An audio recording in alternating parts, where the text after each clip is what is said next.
So outside of that, obviously, you know, you love getting on stage, you love performing, you're an adventurous guy. What are some of the most adventurous things you've done outside of music in your free time?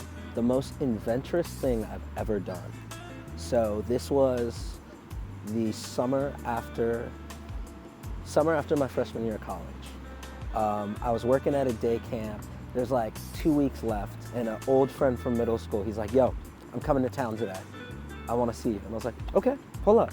Comes to my house, and he's like, all right, let's go to these people's house. And I haven't hung out with these specific people in a long time, but we go. Then we're there, we're outside, we're in front of this campfire, and he's like, guys, the lunar eclipse is next week. Would you want to go? And I was like, yeah, let's just do it. Why? So, why not? I've never seen anyone get hyped about the lunar eclipse. Just to do it, just to like experience something like, you know, just to be spontaneous. Yeah. And we all quit our jobs. I had like 3 weeks left, so it was like, whatever. But like we all quit our jobs and no notice. No notice. Just right. like, hey, we're gonna be gone, and just went. And it was one of the best trips and times I ever had. We drove like way too many miles there and back. We drove from New Jersey all the way to like Nashville, Tennessee, Kentucky, Illinois to see the eclipse, and it was 2-3 day trip. Damn. And it was so much fun. Okay, so it was worth it Oh, it was totally to worth see it. the lunar eclipse? Eclipse was cool, but it was more about the journey, and I think that's it's like an something- excuse for a trip. Yeah, it's an excuse for a trip, and I think a lot of people don't remember it's all about the journey. It is not about the destination. Destination was cool. We were in one of the spots where you could fully see the eclipse, and it was one of the coolest things I'd ever experienced. But what really stuck with me was the friendships I got to nurture during the trip, just the joy that I felt during the trip, and how much fun I had. Is that kind of the same way you approach your music career? Yeah, you know, I've come really far from where I started. I'm very happy with where I am, and I'm very excited to go further, but the biggest thing for me is the journey and the work I'm putting in. I have so much joy working my ass off. You know, it's hard, and sometimes I don't feel great, but at the end of the day, I get to do what I love for a living, and it will never get old. Yeah. What's your favorite part of the process? I love creating music. There is like, being on stage is awesome. There is so much joy and energy you get. I love expelling energy and pushing it to people and seeing them bring it back, but when I'm making a song and everything just works, everything comes together, there is no better feeling than creating something that not only brings you joy, but that you hope will bring joy or a feeling to someone else. Yeah, like when you make that song and you know people are gonna go crazy for it. There's just like a moment when you're making and you're like, oh yeah, this is it.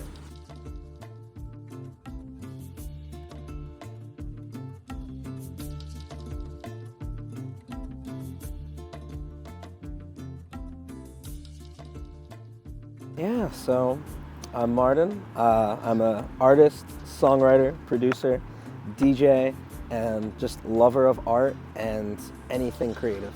Music is one of the most important things in my life. Even when things weren't good, you know, music was something I could use as solace and as protection.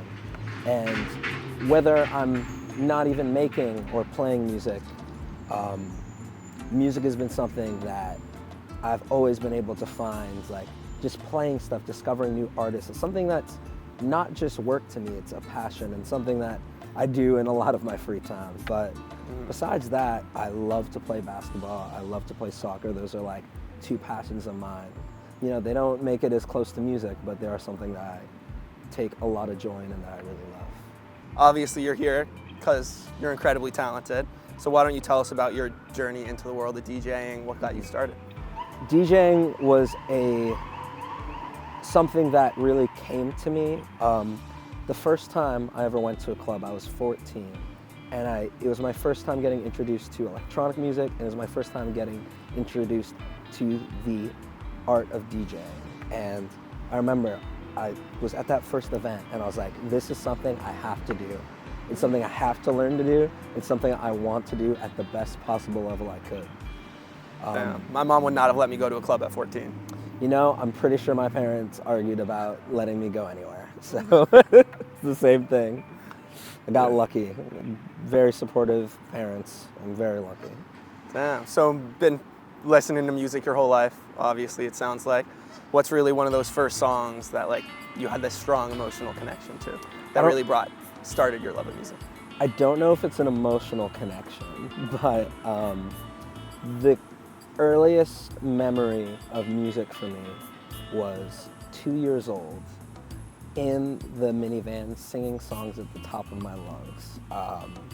There was one song on the radio in particular, Wild Wild West by Will Smith, and apparently, this is according to my mom, I'd request it all the time. So much so that, you know, she had to go out and find the CD. You know, we don't have to do that anymore. But at the time, she's aging yourself with that like, one. Yeah, so she went out, found the CD, and would play it back and back and back for me.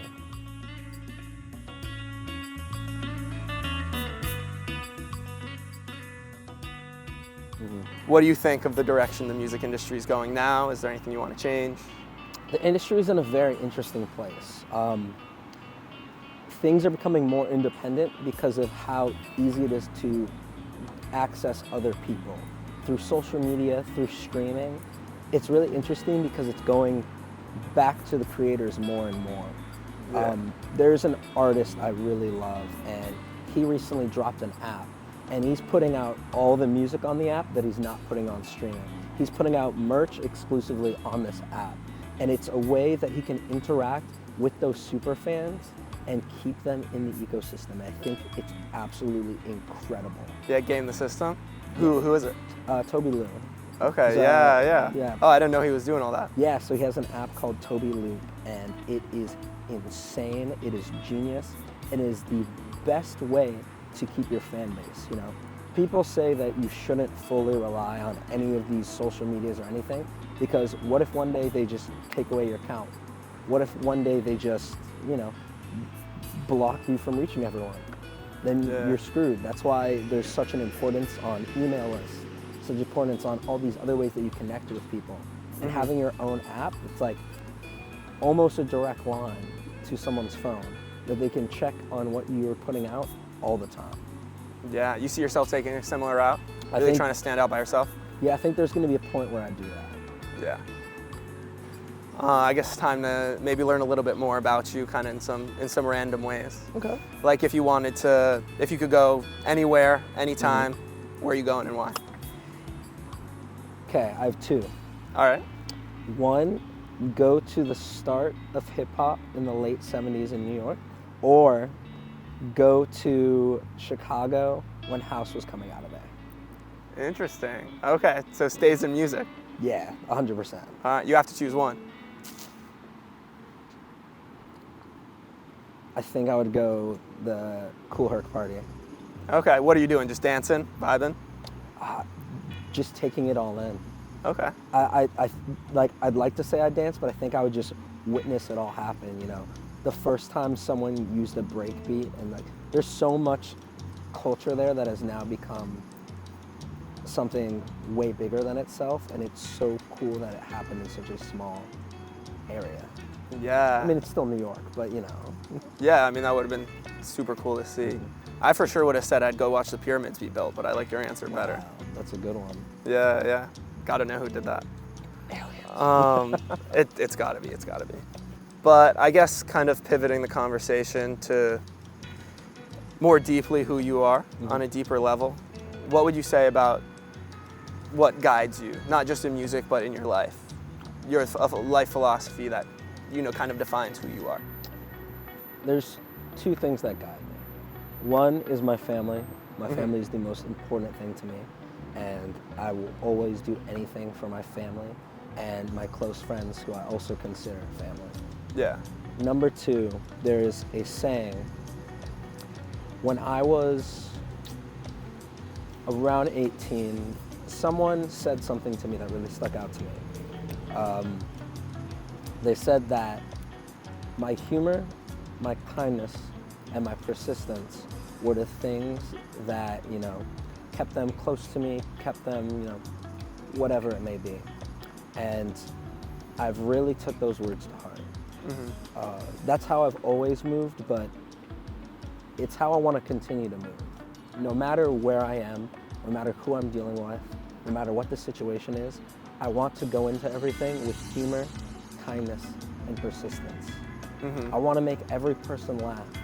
I want to be kind to everyone. I want to be respectful to every person.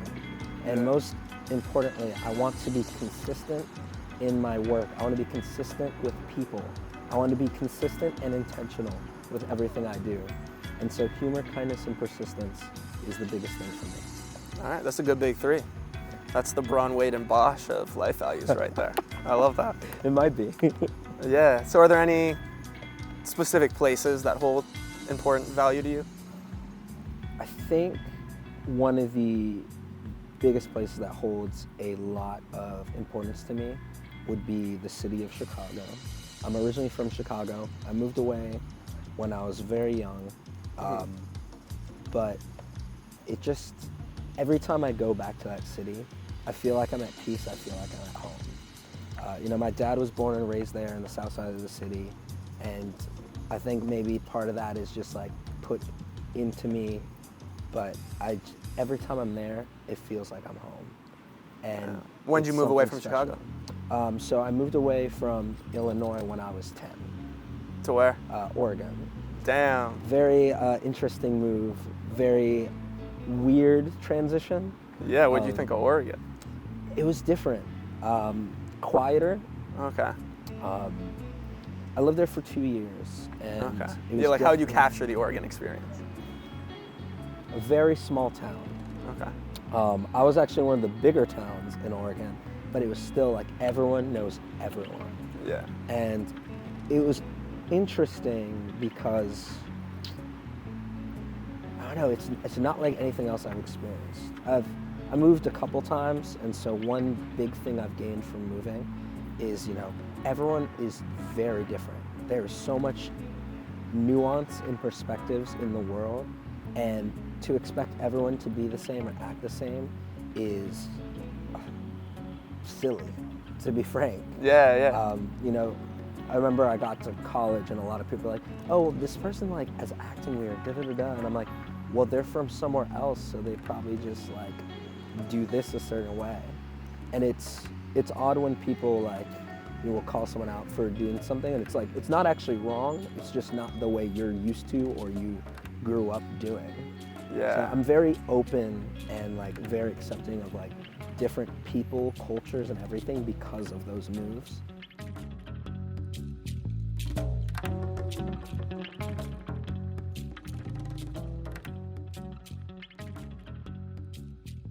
Who would you say the most important person in your life is right now? The most important person in my life is my mother. My mom is one of the kindest and most hardworking people you will ever meet. You know, growing up, my mom was just always there for me, always like vigilant and making sure that I was happy and taken care of. And you know, I remember all the time, like random people would just be like, well, like her friends, like people she works with, et cetera, would just be like, you know, you have the best mom ever. Your mom is an amazing person. I'm like, oh no, no. But truly, she is so kind. She is so hardworking. And every single person sees that. Everyone, she keeps giving and giving and giving. And that is someone I try to model after. I want to make sure that at every given moment, I am just giving my all, giving my best, and being the best possible human being I can. Yeah, it looks like you had a good role model growing up. Yeah. And now that we're running out of time, what's the last thing you want to leave the audience with? Yo, what's good, guys? It's Martin, the Renaissance Man. We just finished the interview. I want to thank you all for watching. I hope you liked what you heard. If you didn't, it's okay. I'll cry when I get home, but that doesn't matter right now. Make sure to like, comment, subscribe. Make sure to drink some water. Have veggies every day. And if you don't, I'm not your parent, so like just do what you got to do. But thank you for watching. I hope you have a good day.